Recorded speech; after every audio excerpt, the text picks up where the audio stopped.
안녕하세요.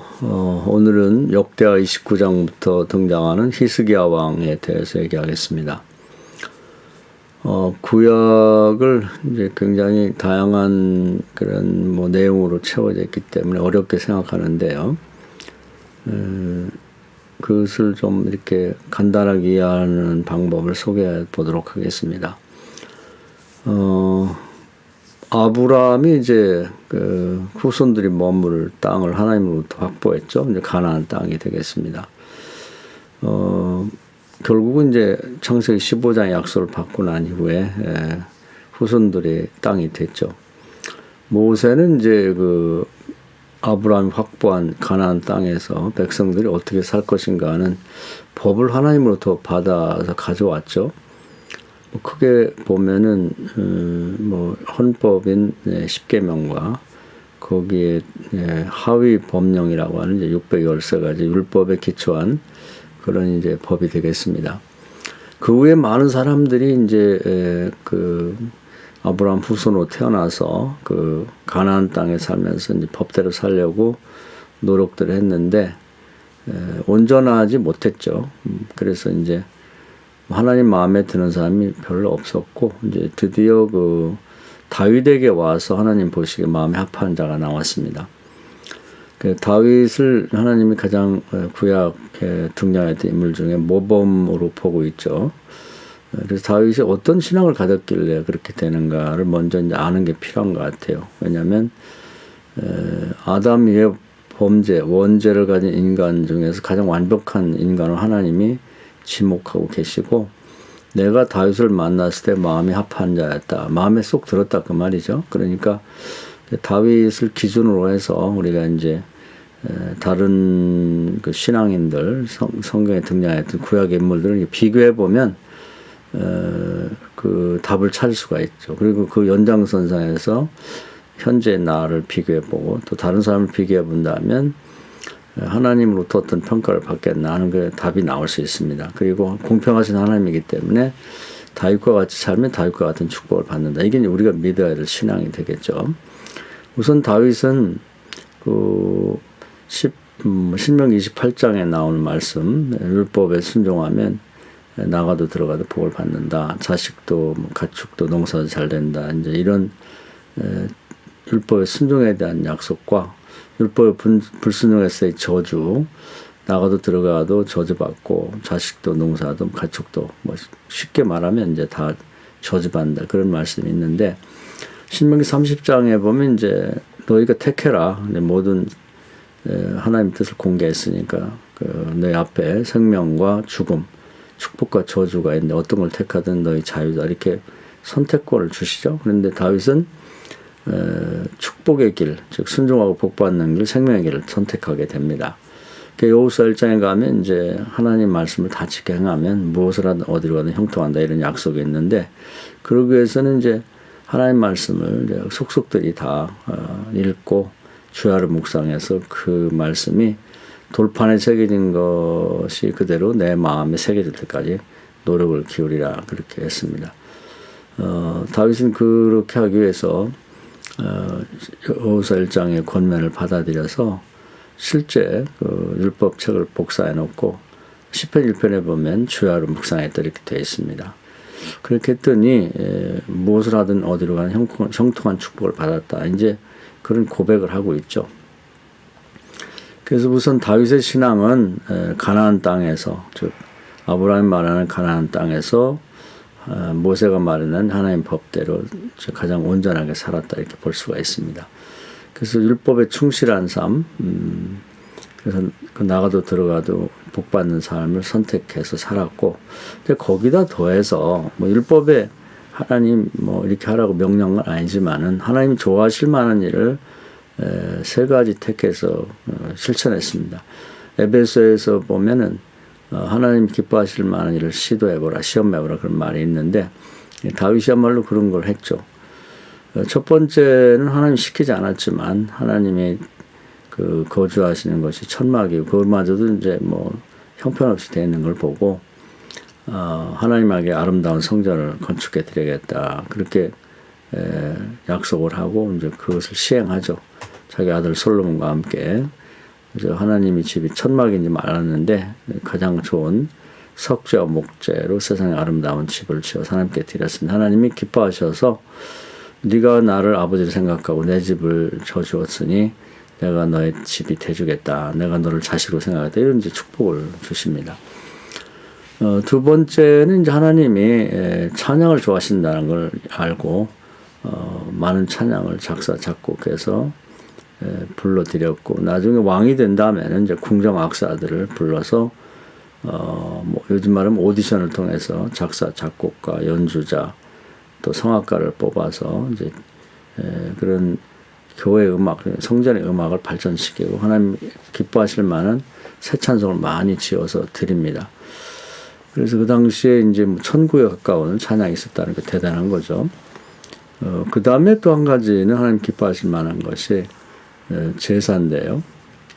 다윗 이전에는 뭐 제사가 뭐 그렇게 잘 드려지지 못한 것 같습니다. 뭐 성막 자체가 뭐 법궤도 없이 이렇게 운영되다 보니까 뭐 제사 역시도 이제 온전하게 되지 못했는데 다윗이 왕이 되면서 이제 제사장을 모아서 24반으로 나누죠. 그리고 하루에 24시간 매 시간마다 새로운 새 반의 이 제사장이 하나님 성전에 성막에 들어가서 제사를 드리게 함으로써 그때마다 새 찬송과 새로운 제물을 가져가서 제사를 드렸고 무려 36년 동안 자기가 제외하는 등의 하나님께 기뻐하실 만한 제사를 드렸다. 이 세 가지가 이제 가장 특징이 되겠습니다.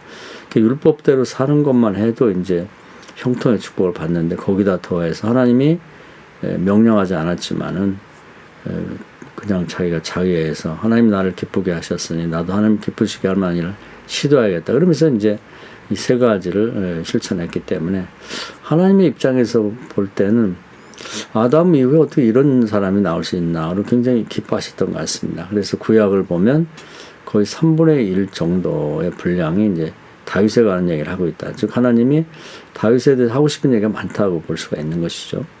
그래서 우리는 뭐 이제 주제별로 이제 성경을 읽을 필요도 있겠지만은 그것을 다 모아서 사실은 한 사람의 인격을 가진 사람으로 봐야 됩니다. 그 예수께서 말씀하시기를 나를 본받고 따르고 배우라. 그래서 사람을 배우는 것이지 그걸 해체해서 그 사람이 가진 속성이라든지 그 한 행위들 그걸 개념적으로 지식으로만 배워서는 이제 부족하고 그것이 다 모아졌을 때 구약은 다윗 같은 사람이 된다. 다윗 같은 인생과 신앙을 살게 된다는 걸 보여주는 것이죠. 자, 이것을 이제 중심에 놓고 나머지 이제 등장하는 특히 열왕기 상하를 보면 이제 많은 왕들이 등장하는데 그 왕들에 대해서 이제 하나님 평가할 때 다윗을 두고 다윗과 같았다, 부족하다 이렇게 평가를 합니다. 그러니까 결국은 이제 우리가 구약을 읽을 때는 다윗을 중심에 놓고 다윗을 바라보고 본받고 따라가는 그런 신앙을 취해야 되는 것이죠. 그래서 다윗이 어떤 점을 우리가 본받고 따르고 배워야 되는지는 이제 서두에서 말씀드렸습니다. 자, 그러면 이제 이걸 중심에 놓고 오늘 소개할 역대하 29장부터 나오는 히스기야에 대해서 보겠습니다. 하나님이 어떤 평가를 내리고 계신가? 사실은 뭐 계시록 2장 3장에 보면은 예수께서 하늘에서 반모섬에 그 사도 요한을 만나러 올 때 그때 막 생겼던 초대교 일곱 교회의 성적표를 가져와서 이제 진행 중이었죠. 계속 기록되고 있는 성적표, 중간 성적표라고 할까요? 그런 걸 가져와서 보여준 일이 있습니다.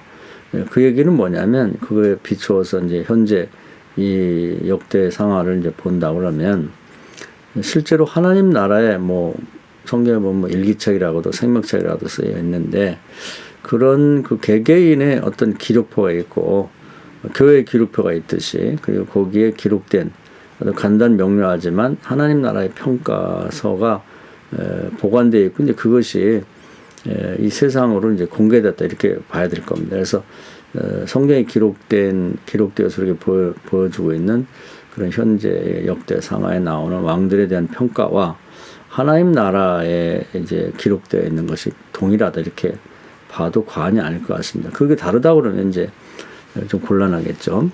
그것도 우리가 가져야 될 믿음인 것 같습니다. 그러면 이제 히스기야에 대한 평가를 볼 텐데 뭐 그 열왕기상하나 역대상하를 봤을 때 가장 다윗에 근접하게 닮은 인물들을 이제 히스기야, 요시야로 그렇게 설명하고 있고, 이제 하나를 더 보탠다면 여호사밧까지 넣기도 하는데, 여하튼 그런 인물 중에 하나는 이제 히스기야가 나왔습니다. 그러면 다윗과 어떻게 비유가 되고 있는지를 한번 봐가면서 성경을 보면서 설명하도록 하겠습니다. 자, 역대하 29장을 보겠습니다. 여기 보면 히스기야가 왕에 오를 때 나이가 25세라 예루살렘에서 29년 동안 다스렸다, 이렇게 되어 있습니다. 뭐 몇 년을 다스렸냐, 언제 몇 살이 됐냐는 그렇게 중요하지 않죠. 근데 이제 여기에 평가가 중요합니다. 히스기야가 그의 조상 다윗의 모든 행실과 같이 여호와 보시기에 정직하게 행하, 이렇게 되어 있죠. 그래서 이제 이 점을 우리가 그 평가가 이렇게 한 줄로 되어 있지만 중심이 이제 다윗, 그의 조상 다윗과 비교하고 있다. 그러니까 이제 구약의 모델은 다윗이다, 이렇게 보고 해야 되겠죠. 인류 전체를 통한 모델은 이제 신약까지 이제 공부해 보면 이제 예수 그리스도가 되겠습니다. 그래서 하늘과 땅에 모든 있는 인간들을 예수 그리스도 하나로 통일하고 싶다. 이게 하나님의 소원이죠. 그래서 우리는 이제 계속 예수를 바라보고 본받고 따르고 배워가는 이제 그것이 인류의 목표인데, 아직 신약을 가지 않았기 때문에 예수님이 이전에 이제 다윗이 모든 신앙인의 이제 모델을 보면 되겠죠. 그래서 여기도 보면 다윗을 이렇게 내세워서 모델을 삼고 그것을 기준 삼아서 평가를 하고 있는 것이죠. 첫째는 뭐냐면 뭐 다윗이 그 하나님 말씀대로 이제 그 다 지켜 행했다고 하는 건 이제 그 당연한 기본이로 보고요. 그 다음에 이제 하나님 기쁘시게 할 만한 일 세 가지 했다고 하는데, 첫째가 이제 그 여호와의 전문을 열고 수리하고 이렇게 되어 있습니다. 그 얘기는 뭐냐면 바로 앞에 자기 아버지 아하스가 있었는데, 그 왕은 이제 신명기 28장에 나온 대로 저주받는 길을 택했습니다. 그래서 성전 문을 다 부수고 그 성전에 있는 자재를 뜯어다가 우상 숭배하는 그런 이제 산당을 짓는 데 쓰고, 하나님 제사를 위해서 만드는 이제 기구들 갖다가 다 우상의 산당에서 그 우상들에게 제사하는 데 쓰고, 뭐 이런 아주 못된 짓을 했죠. 이제 그것들이 너무 안타깝게 생각하고 이제 다윗처럼 이제 하나님 성전, 하나님 집을 돌보기 시작했다. 지금도 뭐 성전을 이제 성전이라고도 하고 교회라고도 하는데, 이제 이 점은 굉장히 중요합니다. 하나님의 집을 이제 그 성도들이 귀하게 생각하고 어디 퇴락한 데가 있는지, 늘 뭐 신약에 오면 그 교회를 그리스도의 몸된 교회라 이렇게 표현하는데, 그리스도의 몸으로 표현하고 있기 때문에 교회를 건강한 교회가 되도록 실제 돌보는 것이 그만큼 중요하다 하는 걸 우리가 알아야 되겠고요. 그래서 뭐 내용이 많습니다만 그런데 읽어보시면 되겠고, 그래서 이제 그 퇴락한 성전을 지었다는 거죠. 수리했다는 거죠. 다윗은 솔롬과 함께 성전을 건축했는데, 그 이전에 이제 그 뭐 완전히 뭐 낡고 그 다음에 곰팡이 쓸고 뭐 이랬다고 볼 수 있는 그런 성막을 뜯어내고 이제는 성전을 지어드렸는데, 이 지어진 성전이 이렇게 아버지 아하스가 완전히 못쓰게 만드는 걸 다시 이렇게 보수했다는 일입니다. 그런 다음에 이제 한 일은 뭐냐면은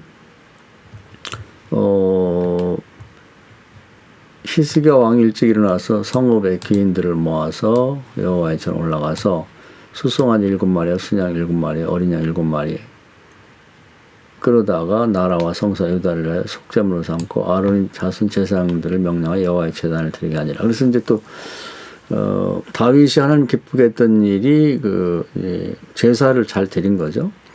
하루에 24번씩 이 36년을 드렸는데, 지금 히스기야 바로 직전에 왕인 히스기야 아버지 아하스가 제사를 없앴죠. 16년 동안 뭐 제사를 한 번도 거의 안 드렸다고 봐야 되는데, 이제 그 다윗처럼 제사를 해오겠다. 그래서 이제 뭐 여기 보면 이제 성대한 제사를 드렸다는 거. 이것이 하나님이 또 기뻐하실 만한 일을 한 거죠. 그리고 또 이제 한 것은 뭐냐면, 그 유월절을 준비해서, 이제 이것도 제사인데, 이스라엘은 3대 절기가 있죠. 적어도 12살 이상 된 남자들은, 하나님에게 와서 1년에 3번, 맥추절, 수장절, 유월절은 꼭, 절기를 지키도록 이렇게 되어 있는데, 이제 그동안 아버지가 아하스 때는 그걸 하지 않았죠. 그래서 이번에, 히스기야 왕이 되면서, 물론 남쪽과 북쪽이 이렇게 갈라져가지고, 거의 다른 나라처럼 지내지만, 남쪽 사람들만 2월절 절기를 회복할 게 아니라 북쪽에 있는 사람들까지도 초청을 하자. 이제 확대해서 그런 얘기를 생각합니다. 히스기야 온 이스라엘과 유다, 북쪽 이스라엘이죠. 10지파, 유다 남쪽 한 지파에 사람을 보내고 또 에브라임과 므낫세에 편지를 보내요. 북쪽을 대표하는 지파가 요셉 지파인데 그 아들들 에브라임과 므낫세에 편지를 보내서 예루살렘 여호와의 전에 와서 이스라엘 여호와를 위하여 유월절을 지키라 이렇게 초청했습니다. 그랬더니 북쪽의 사람들이 이제 타락해서 주로 여로보암 때부터 금송아지를 섬겼고 아합 때에는 그 바알신을 아주 세게 섬기는 그런 타락한 나라가 됐는데 이제 와서 남쪽으로 와서 그 하나님 성전에서 제사를 지자고 하니까 사람들이 별로 그 호응을 안 하죠. 비웃고 이렇게 하는데, 근데 이제 일부의 사람들은 이제 그 중에도 이제 그 하나님 말씀을 듣고 이제 늘 그런 중에도 마치 전에 그 엘리야와 엘리사처럼 그렇게 하나님을 섬기는 사람들이 있었습니다. 그래서 일부의 사람들이 이제 거기 왔다 이렇게 되어 있습니다. 11절에 보면 그런 아하살과 므낫세와 스불론 중에서 몇 사람이 스스로 겸비한 마음으로 예루살렘에 이르렀고 또 하나님이 손이 또한 유다 사람들을 감동시키사 그들에게 왕과 방백들이 여호와의 말씀들을 전한 명령을 한 마음으로 준행하였다. 그래서 남쪽에 지도자들과 백성들이 아하스 때 들지 못한 그런 이제 절기와 제사를 회복할 때 이제 좋아했다 이런 얘기가 있습니다. 그래서 그 다윗이 하나님 기쁘시게 했던 것 중에 이제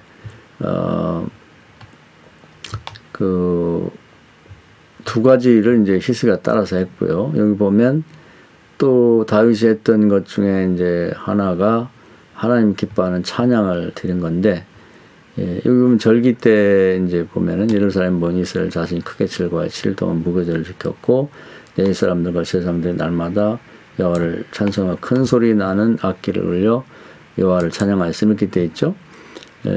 그래서 이제 그 동안에 또 아하스 때 없어졌던 이제 찬양을 드렸는데 이제 절기 때뿐 아니라 앞서 제사를 드릴 때도 이제 그런 그 없어졌던 찬양을 다시 회복했다는 내용이 나옵니다.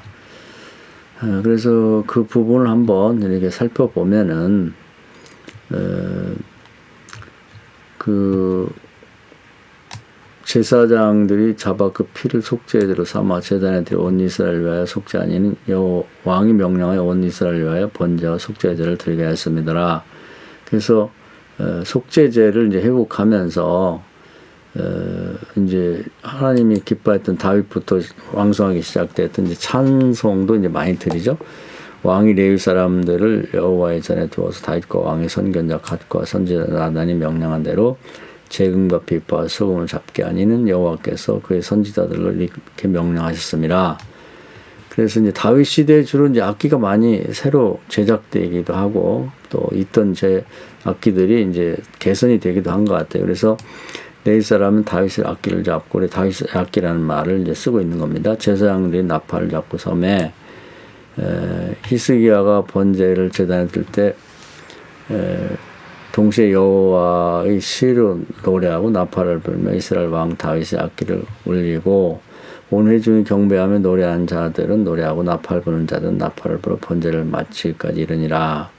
이렇게 해서 이제 결국은 히스기야가 한 일을 보면은 다윗을 모델을 놓고 봤을 때 다윗을 본받고 따르고 또 다윗을 공부를 잘 했다는 걸 볼 수가 있습니다. 그래서 다윗과 같은 모든 면에서 이제 그 하나님 기쁘시게 하는 일을 세 가지를 했고 율법대로 살았고, 그러니까 이제 히스기야를 평가할 때 이제 다윗과 거의 비슷하다 이런 평가를 받았고요.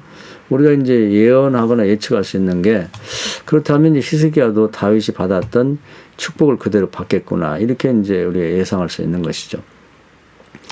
그래서 우리가 구약을 읽을 때는 다윗이라고 하는 실제 사람을 이제 상상하고 또 그 마음속으로 그리면서 왜 하나님이 이 사람을 이렇게 마음에 합한 자로 생각하셨을까? 뭐 외모는 뭐 소개가 없죠. 그런 건 별로 중요한 게 아니고 이렇게 내적으로 하나님에 대한 사모하는 마음을 갖고 사는 것이 중요하구나 생각하고, 또 그렇게 실제로 산 사람도 또 있다는 거죠. 이제 히스기야 같은 사람이 살았는데, 이제 이 두 사람의 이제 전례를 근거 삼아서 나는 어떻게 살고 있는가, 이런 것을 한번 생각할 필요가 있죠. 그래서 다윗에 대한 그런 그 모델을 그대로 본받아서 산 히스기야가 다윗이 받았던 똑같은 축복을 받고 형통한 삶을 살았다면, 이제 그것과 비교해서 우리도 이제 똑같이 다윗과 히스기야처럼 산다면 동일한 축복을 누릴 수 있다, 형통한 축복을 가질 수 있다, 이런 것을 이제 알 수가 있는 것이죠. 거기에 대한 것이 우리의 믿음입니다. 다윗과 히스기야는 뭐 율법대로 살았고 하나님 기쁘시게 할 만한 세 가지를 해서 복받았는데 나는 그렇게 할 수 없다. 그러면 이제 우리의 믿음이라는 것은 의미가 없는 거고 하나님에 대한 신뢰가 떨어지는 거죠. 그래서 성경이 우리에게 필요한 건 이런 전례에 따라서 살게 되면 이제 전례에 따라서 축복도 받는다는 이제 그런 가능성 때문에 이제 성경이 중요한 것입니다. 오늘 말씀 여기까지 드리겠는데요. 이 말씀대로 한번 우리 신앙을 뭐 어떤 개념이나 어떤 지식에 근거하기보다는 실제 살았던 한 사람 다윗을 근거 삼아서 한번 평가해보고 잘잘못을 찾아내서 개선하면 좋을 것 같습니다. 이 말씀 은혜가 되길 바랍니다. 감사합니다.